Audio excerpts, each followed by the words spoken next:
मुझे लगता है दुनिया का हर माँ बाप अपनी सामर्थ्य में अपने बच्चे की हर इच्छा पूरी करता है। फिर बच्चे ऐसा क्यों करते हैं? एक दिन जब वो बड़े हो जाते हैं तो वो अलग घर बसाने की क्यों सोच लेते हैं? चलिए अलग घर बसा भी लिया, वो डिस्कनेक्ट होने की क्यों सोच लेते हैं? कोई पत्नी अपने पति के कहने पर, कोई पति अपनी पत्नी के कहने पर अपने माँ बाप को क्यों छोड़ देता है, जिसने पैदा किया, इतना बड़ा किया, एक एक दुख उठाया, हर सुख ही उनसे जुड़ा था। सच कहूं तो संतान होने के बाद माता पिता का जीवन ही नहीं रह जाता।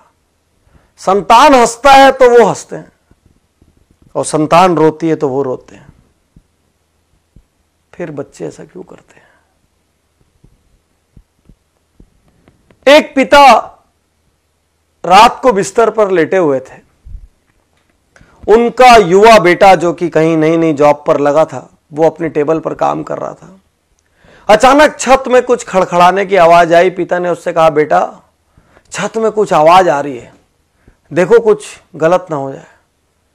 बेटे ने कहा, पिताजी कोई बात नहीं, अब बैठिए, ऐसी बिल्ली बिल्ली होगी। थोड़ी देर बाद फिर आवाज बढ़ी। पिता ने कहा, बेटा आवाज देखो बढ़ गई है, बेटा बहुत चोरियां हो रही है आसपास, थोड़ा सा देख लो। बेटा ने कहा, पिताजी कोई बिल्ली होगी, कोई चूहा हो गया, हवा से कुछ सामान लुढ़क गया होगा, आप सो जाइए। 5 मिनट बाद फिर जोर की आवाज हुई। पिता उठ गए। पिता ने कहा, बेटा देख लेता तो अच्छा होता, कुछ हो ना जाए। और बच्चा जोर से भड़क के कहता है, आपको तो नींद आती नहीं है, आपको क्या है, दिन भर आप सोते रहते हो, आपको कोई काम है नहीं, मुझे तो काम करने दो, अरे जो होगा मैं देख लूंगा, आप चुपचाप सोने क्यों नहीं जाते, इतना परेशान क्यों कर रहे हो? पिता की आंखें गीली हो गई, नम हो गई आंखें। पिता चुप रहे, और कुछ मिनट बाद वो कहते हैं बच्चे से, बेटा तूने बचपन में मुझसे 1000 प्रश्न किए, लाख प्रश्न किए। आसमान नीला क्यों होता है, बारिश कैसे होती है, सूरज कैसे उगता है, चंदा मामा में कौन रहता है, गाड़ी कैसे चलती है, पतंग कैसे उड़ती है। बेटा मैं तेरे हर प्रश्न का जवाब देता रहा, कभी नहीं जानता था तो झूठ मूठ का देता रहा, कभी कहीं से पूछ के देता रहा, कहीं से पता करके देता रहा। बेटा मैं तेरे पर कभी गुस्सा नहीं हुआ कि आसमान नीला क्यों होता है तो तेरे को क्या करना है उससे। बेटा मैंने कभी नहीं कहा, और आज तो मेरी छोटी सी बात से बुरा मान गया। यही तो सच्चाई है दुनिया की। एक संतान के लिए माता पिता अपना हर सुख दांव पे लगा देते हैं, वही संतान बाद में जेनरेशन गैप का नाम दे देती है। वही संतान बाद में कहती है हमारे विचार मेल नहीं खाते। विश्वासघात है ये, गलत है ये। जितना आपकी सामर्थ्य हो उतना आपको करना चाहिए।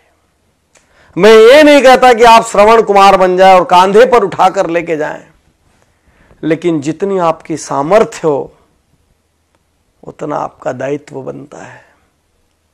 और आपके माता पिता मॉडर्न नहीं है तो संकोच मत करिए। वो मॉडर्न इसलिए नहीं है क्योंकि वो उतने समृद्ध नहीं थे, उनके पास वो लग्जरीज नहीं थी, उनको इंग्लिश बोलना नहीं आता तो शर्म मत करिए, क्योंकि उस समय इंग्लिश मीडियम स्कूल नहीं थे, और थे भी तो उनकी क्षमता नहीं थी। क्षमता होती तो क्यों भला वो हल्के रहते। लेकिन आप ये तो सोचो कि उन्होंने आपके लिए क्या किया।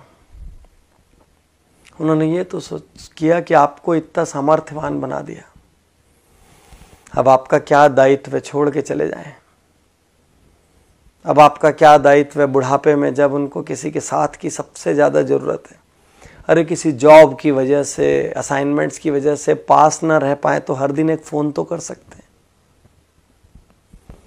हर कुछ महीने में मिलने तो आ सकते हैं, सारी व्यवस्थाएं तो जुटा के दे सकते हैं कि किसी किस्म की कोई तकलीफ ना हो जाए। बागबान पिक्चर आपने देखी होगी, मुझे उसमें आज भी अमिताभ बच्चन का एक सीन याद आता है, जब चश्मा बनाने के लिए उनका बेटा कहता है अभी पैसे नहीं है, काम चला लो, और छोटा सा बच्चा पैसे ला के देता है कि पापा पहले, दादाजी पहले चश्मे बनवा लो। आपके पास अपनी लग्जरी के लिए पैसा है, अपनी गाड़ी बदलने के लिए पैसा है, अपना बंगला बदलने के लिए पैसा है, नया इंटीरियर कराने के लिए पैसा है, मॉल जाने के लिए पैसा है, लेकिन माँ बाप की सेवा करने के लिए ना तो आपके पास पैसा है ना तो आपके पास वक्त है। सिर्फ एक प्रश्न है, यदि आपकी संतान ने ऐसा किया तो आप क्या करेंगे? यदि आपकी संतान ने ऐसा किया तो आप क्या करेंगे? आप बोलेंगे नहीं, मेरी संतान तो कर ही नहीं सकती। लेकिन आपके माँ बाप ने भी तो ये नहीं सोचा था ना कि आप ऐसा करेंगे, नहीं तो आपको दूध क्यों पिलाते, आपको बड़ा क्यों करते जब एक दिन विश्वासघात लेना था तो। आज आप जो कर रहे हैं ना वो कल आपके साथ भी हो सकता है। सोचिए, गणेश जी ने माता पिता के 3 चक्कर लगा लिए थे और उसी से उनका दुनिया का सारा चक्कर हो गया था।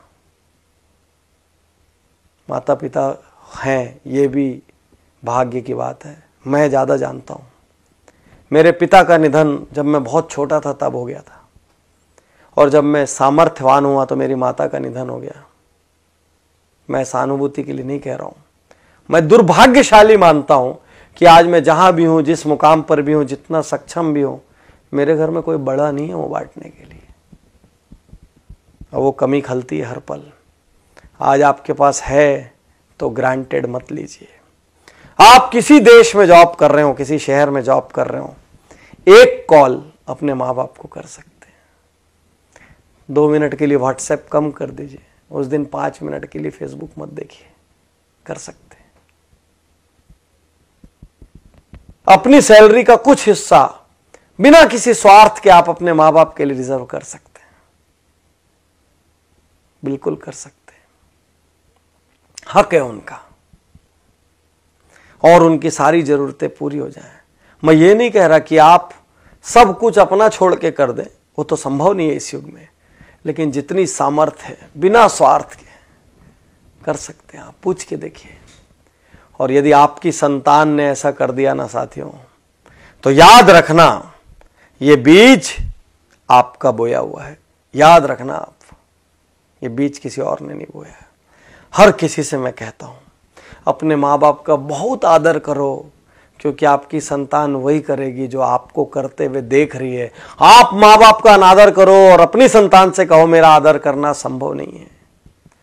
आप माँ बाप के लिए कमजोर खाना खिलाओ, माँ बाप के लिए कमजोर बर्तन रखो, माँ बाप के लिए अलग व्यवस्था रखो, अपने लिए सुपर डुपर व्यवस्था रखो, वो भी संतान देख रही है। याद रखना, याद रखना। तो बहुत आदर करिए, रोज सुबह पैर छूइए। यदि आप साथ में रहते तो पैर छू के अपने काम पर निकलिए। हफ्ते में 1 दिन 2 दिन घंटा 2 घंटा वक्त दीजिए, बिना बात बैठिए। हफ्ते में 1 आध दिन अपनी मम्मी की गोद में सिर रख के बैठ जाइए, बोलिए मेरा सिर पे आज मालिश कर दो, गप मार लीजिए जैसा मारते थे, वैसे ही खेल लीजिए जैसे बचपन में खेलते थे। हफ्ते में 1 दिन 2 घंटे तो बनता है यार, उतना बनता है, उन्होंने किया है उतना। कर सकते हैं, उनकी सुख सुविधा की व्यवस्था कर सकते हैं। साल में 4 ट्रिप अपनी घूमने जाइए, 1 ट्रिप उनको भी तो लेके जा सकते हैं। वो धर्म करना चाहे तो धार्मिक जगह पे ले जा सकते हैं, कहीं और ले जा सकते हैं, लेकिन ले जा सकते हैं ना।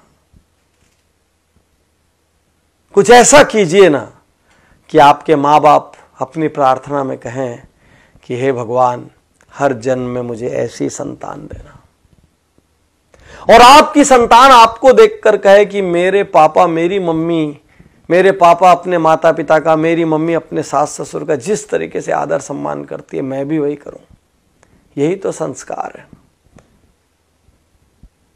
और क्या है संस्कार? जिसने आपको पैदा किया, जिसने अपनी पूरी जिंदगी होम कर दी आपके लिए, आप उसके नहीं हुए तो फिर आप किसके हो गए? तो साथियों, अब तक जो हुआ सो हुआ। कहीं कमी छूटी गोली मारो, भूल जाओ। आज से शुरू कर सकते हैं। यदि अपना जीवन बनाना है तो अपने माता पिता से प्रेम करिए। यदि खुद आदर पाना है तो माता पिता का आदर करिए। मुझे विश्वास है आज इस वीडियो को देखकर लाखों करोड़ों लोग एक बार फिर अपने माता पिता के लिए वक्त निकालेंगे। और इससे बड़ा उपहार मेरे लिए कुछ नहीं होगा। ये वीडियो मेरी जिंदगी की सबसे कीमती वीडियोस में से एक है।